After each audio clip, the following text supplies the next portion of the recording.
Vous savez, je crois que j'ai enfin compris ce genre de film.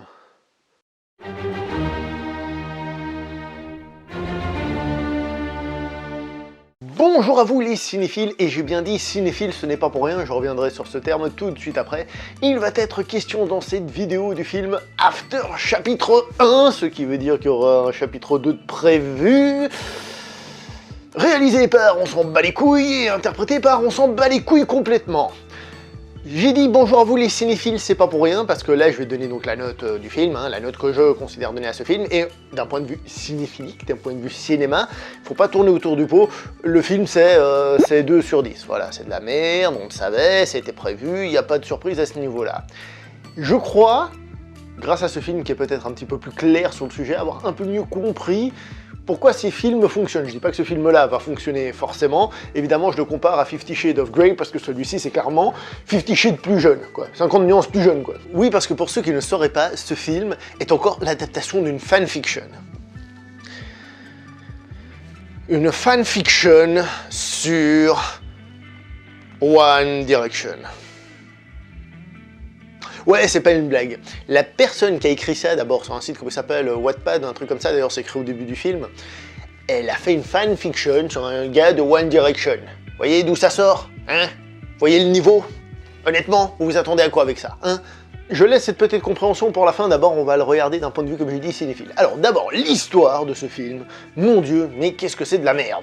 C'est d'une banalité, mais complète, totale et affligeante du début à la fin du film. Et quand je dis que c'est d'une banalité complète, totale et affligeante, c'est pas pour rien. C'est une adolescente qui arrive à l'école, qui rencontre un gars, qui couchent ensemble, fin du film.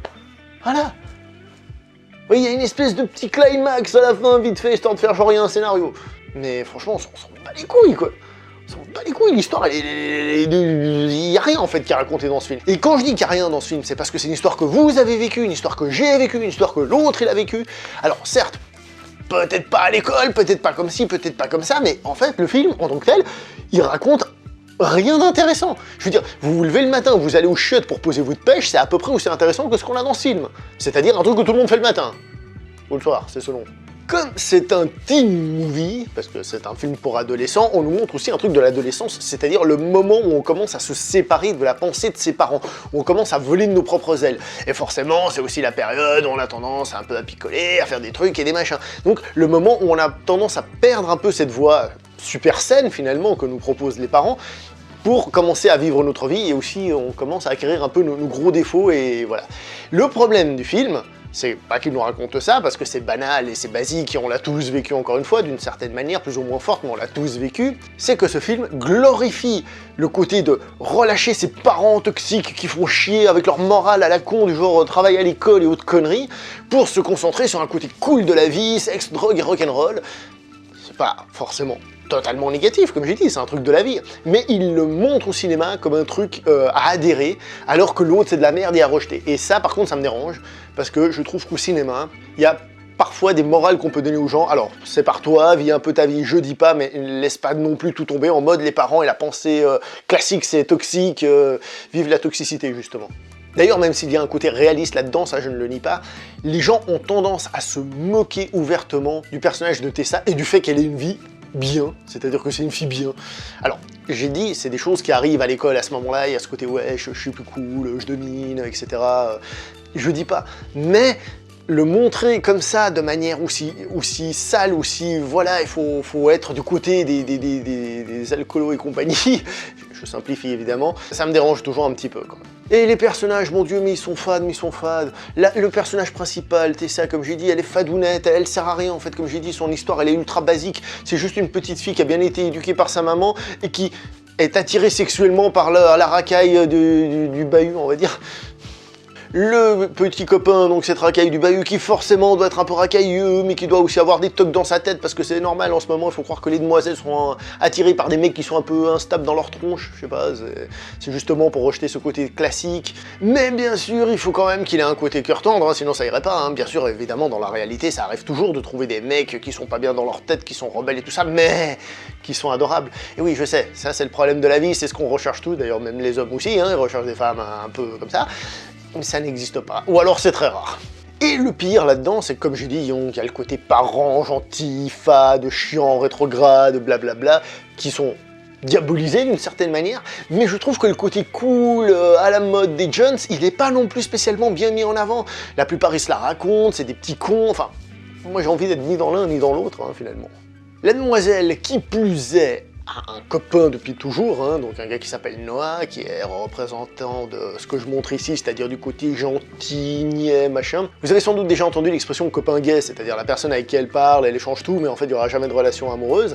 Et ben là c'est encore pire, parce que c'est pas le copain gay, c'est le petit copain gay. C'est-à-dire elle est en couple avec lui officiellement, mais on sait pas trop pourquoi en fait.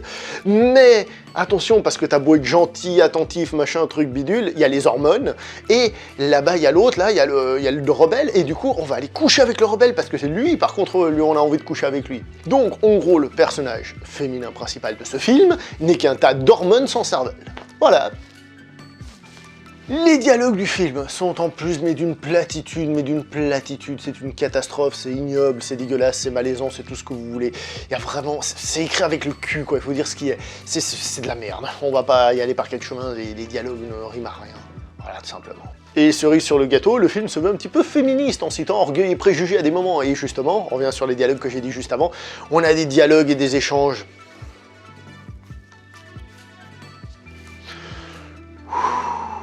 Oh là là, mon dieu, qu'est-ce que ça sonne faux, qu'est-ce que c'est mauvais, qu'est-ce que c'est malaisant, c'est vraiment malaisant.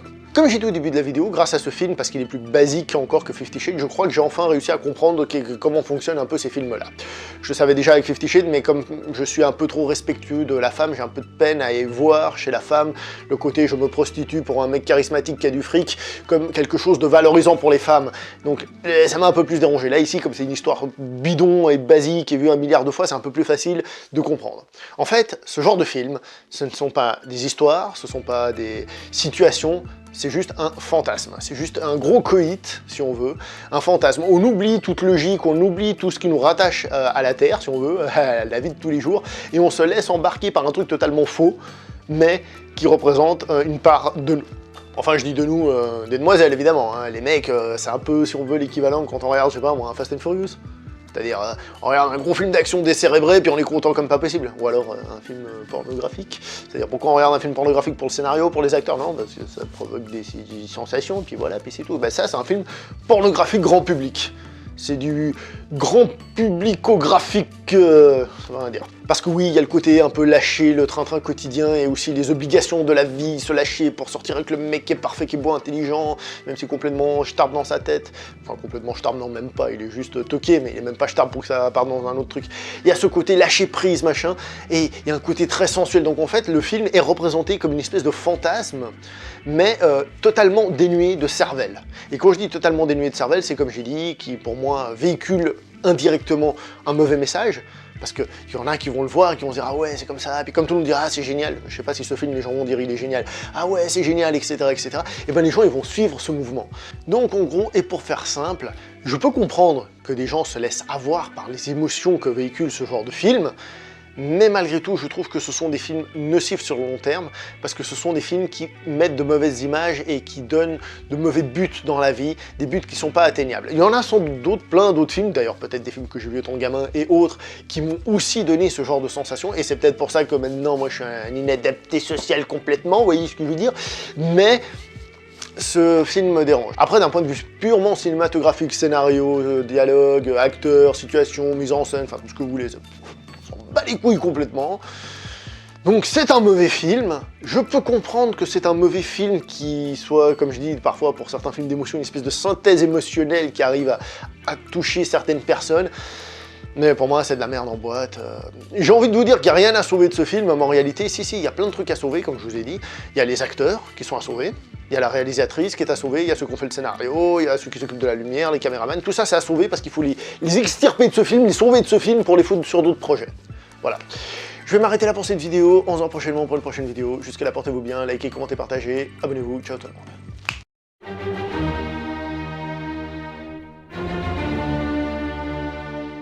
Une fanfiction sur One Direction. Franchement, on tient là le nouveau Citizen Kane, c'est sûr, c'est certain.